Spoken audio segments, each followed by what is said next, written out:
आचार्य जी, नर्मदा नदी में 11,000 लीटर दूध चढ़ाया गया है धर्म के नाम पर।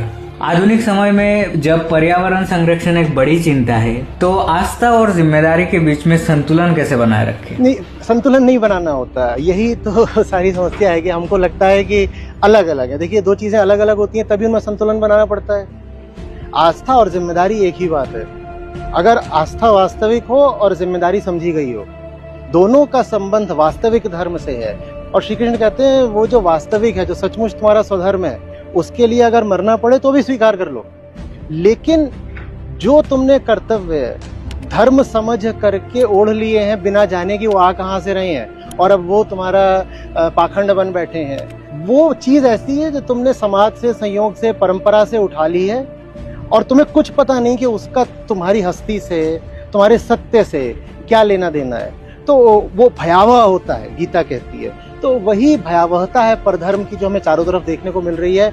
मेरी आपसे ये विनती रहेगी कि इस तरह की चीजें आप जहां भी देखें, उसे धर्म का नाम न दें, उससे धर्म का नाम बदनाम होता है। मैं यहाँ पर हूँ कैंपस में, यहाँ पर ये युवा लोग हैं, ये वैसे ही धर्म से दूर छिटके जा रहे हैं। जो कोई भी लोग सोच समझ सकते हैं, जो बुद्धिजीवी हैं, वो धर्म को गंदी बात समझने लग गए हैं।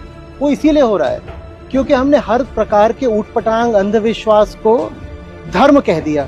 अगर वो सब धर्म है, तो ये सब जो यहाँ पर आईक्यू वाले लोग हैं, इंजीनियर्स हैं, प्रोफेशनल्स हैं, एकेडमिक्स हैं, इन लोगों को फिर हम धर्म से दूर जाने से नहीं रोक पाएंगे। मैं पूरी जिम्मेदारी से, पूरी समझ से आपसे कह रहा हूँ कि ये सब जो प्रकृति का विनाश है, तमाम तरह का शोषण है, भेद है, अंधविश्वास है, ये सब जो चल रहा है, इसका सनातन धर्म से, वेद से, वेदांत से कोई संबंध नहीं है। ये सब बाहरी जीवाणु हैं जो धर्म के शरीर में प्रविष्ट हो गए हैं। इनको जब तक धर्म से बाहर नहीं निकाला जाएगा, तब तक धर्म अपना स्वास्थ्य नहीं पाएगा।